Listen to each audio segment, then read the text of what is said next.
Ezt a történetet most azért mesélem el nektek, mert az új Ninjago sorozat, a Sárkányok Birodalma 1000 szálon kötődik a rengeteg világához. De pontosan mi is az a rengeteg világa? Nos, erről a helyről a többi világgal ellentétben rengeteg információval rendelkezünk, köszönhetően a 2013 és 2014 között futó Csima legendái sorozatnak. Többek között innen származik Ráz és a tiltott ötök is. Így gondoltam, szívesen megismernétek a világ történetét. Legalábbis azt a részét, amit a sorozatból is megismerhettünk. Ugyanis a sorozat eseményei mindössze egy a világban lebegő kis szigeten játszódnak, ami a rengeteg világának központjában helyezkedik el. Úgyhogy most itt összeszedtem nektek Csima világának eredetét, miután újra néztem az egész sorozatot.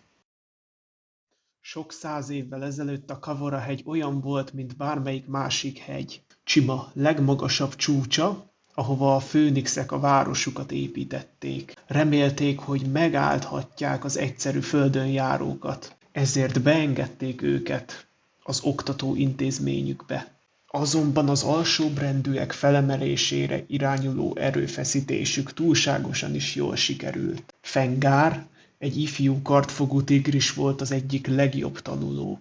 Annyi tudást és eredményt halmozott fel, hogy úgy érezte, már csak a Csima feletti, korlátlan uralom megszerzése van hátra. Sir Fengárnak neveztette magát, és mindent meg akart hódítani. A földön járók egyike sem tudta megfékezni. Könyörtelen támadása után csak élettelen pusztaság maradt. Az ősi háborúban Tormak egy speciális barlangi harcos csapat vezére volt, az alagút macskáké. Ők voltak az ősi Csima legkeményebb harcosai, akik üldözték a vadászokat. Liellát is ott mentette meg, miután a vadászok felégették a faluját. A legádázabb csaták azokban az alagutakban zajlottak. Az alagút macskák győztek, de nagy ára volt. Csak Tormak maradt életben, ő az utolsó élő alagút macska.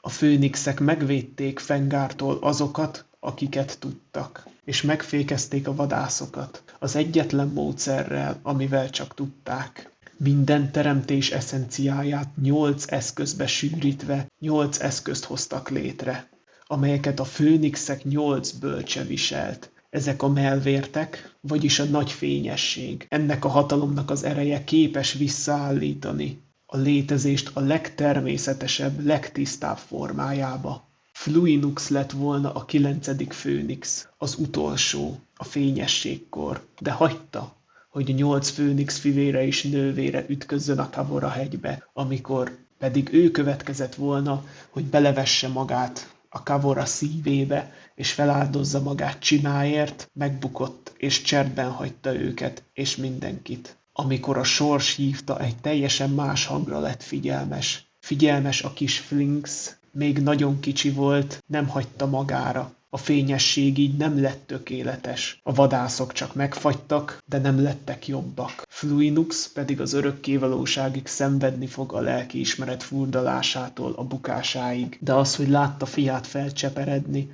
örökkévaló boldogságot adott neki.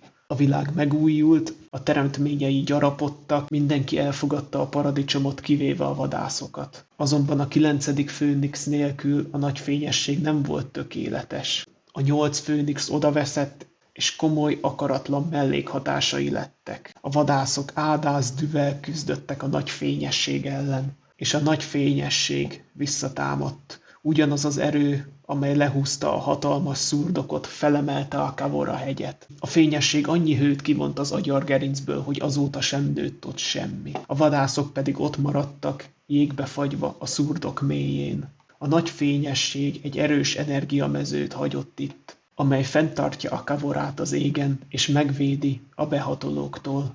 A Kavora-hegy belélegezte az ég párás lélegzetét, és a fényesség energiája által megáldott víz megteremtette a csít, amelyet a főnixek mindenkivel megosztottak. A víz, amely ebből a hegyből eredt, más volt, energikus, átváltoztató, tele életerővel, mit most úgy hívunk, csí. Akik ittak belőle, okosabbak lettek, összetettebbek, fejlettebbek, de voltak olyanok Csimában, akik úgy döntöttek, nem fogadják be a csít, Ők egyszerűek és tiszták maradtak. Eltűntek a rengetegben, és soha többé nem látták őket.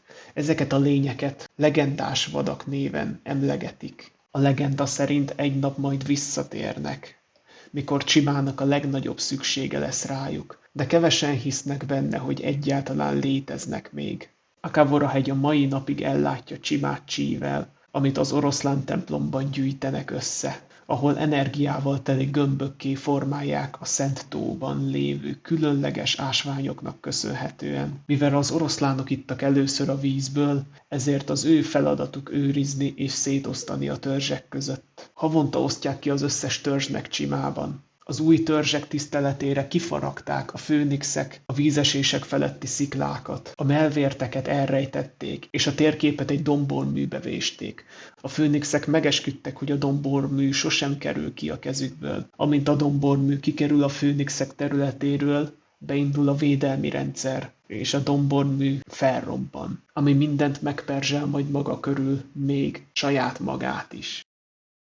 Ha szeretnétek olyan videót látni, amiben összefoglalom a Ninjago sorozatból megismert teljes előzménytörténetet, akkor azt írjátok meg kommentben. És azt is, hogy érdekel-e titeket Csima világa, mert van néhány teóriám ide is, amely még a Ninjago sorozat szempontjából is érdekes lehet. Ha tetszett a videó, lájkoljátok és iratkozzatok fel. Sziasztok!